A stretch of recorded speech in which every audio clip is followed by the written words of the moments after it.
নমস্কার, সনাতন বেঙ্গল নিউজে সকলকে স্বাগত জানাই।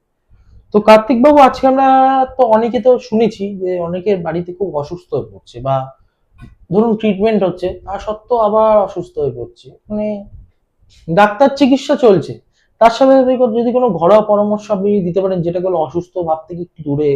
দেখো, কথা হচ্ছে যে অসুস্থ হলেই ডাক্তারের পরামর্শ তো অবশ্যই নিতে হবে। কিন্তু তা সত্ত্বেও দেখা যায় যে ডাক্তারের পরামর্শ নিয়ে সঠিকভাবে ওষুধ খেয়েও আপনার সুস্থ হচ্ছেন না। তার জন্য কিছুটা দায়ী হচ্ছে আপনাদের বাড়ির বাস্তু এবং কিছুটা নেগেটিভিটি। এর থেকে বাঁচতে গেলে কিছু ঘরোয়া উপায় আছে, সেই টোটকাটা আপনাদের বলে দিচ্ছি।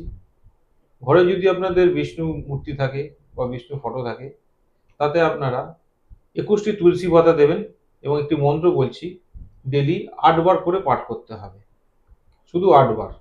মন্ত্রটি হচ্ছে উগ্র বীর মহাবিষ্ণু জলদত্তম সর্বোত্তমুখম নৃসিংহ ভীষণ ভদ্র মৃত্যু মৃত্যু নমঃ নমঃ। এই মন্ত্রটি প্রতিদিন 8 বার করে আপনারা পাঠ করুন, অনেকটা এর থেকে উপকার পাবেন।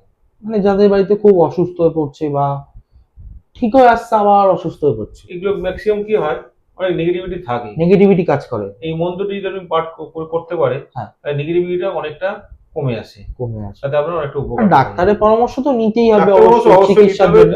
প্রথমে তো ডাক্তার পরামর্শ নিতেই হবে, তার সঙ্গে এটি আপনারা বললে রোজ, নেগেটিভিটি থেকে হ্যাঁ, একটু। এই মন্ত্র রোজ পাঠ করুন, আপনারা অনেকটা উপকৃত হবেন। নমস্কার আপনাকে, অশেষ ধন্যবাদ। আপনারাও চোখ রাখুন সনাতন বেঙ্গল নিউজে এরকম আপডেট পেতে। নমস্কার।